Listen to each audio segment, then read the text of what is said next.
በዚህ ሰዓት ጥብቅ የተባለ መረጃ ተሰምቷል። ብዙዎቹ ሲጠብቁት የነበሩት ነገር መመቻቸቱን በዚህ ሰዓት የደረሰኝ መረጃ አሳይቷል። እንደ መረጃው ከሆነ ታዲያ 20 በመቶ ብቻ ከፍለው ቀሪውንም በ25 ዓመት ክፍያ የቤት ባለቤት መሆን እንደሚችሉ አዲስ መረጃ ወጥቷል።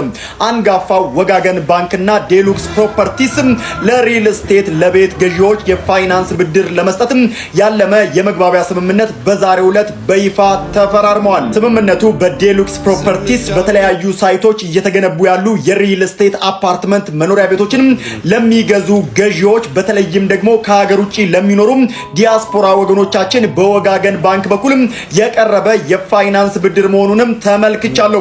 በዚህ ስምምነት መሰረት ታዲያ ገዢዎች 20 በመቶ ብቻ ቅድመ ክፍያ ከፍለው ቀሪውን 80 በመቶ እስከ 25 ዓመታት ጊዜ ድረስ በዝቅተኛ ወለድ እየከፈሉ የቤት ባለቤት የሚሆኑበት እድል ነው ተብሏል። በዚህም ታዲያ የሪል ስቴት አፓርትመንት መኖሪያ ቤቶችን ከዴሉክስ ፕሮፐርቲስ ለመግዛት የወሰኑ ሁሉም የዲያስፖራ ኮሚኒቲ አባላት ከዛሬ ጀምሮ የእድሉ ተጠቃሚ መሆን ይችላሉ ነው የተባለው። ዴሉክስ ፕሮፐርቲስ ታዲያ ኑ የዚህ አጓጊ እድል ተጠቃሚ ሁኑ እያለ ይገኛል። ከላይ በማስቀምጣቸው ስልክ ቁጥሮች በቀጥታ መደወል ትችላላችሁ።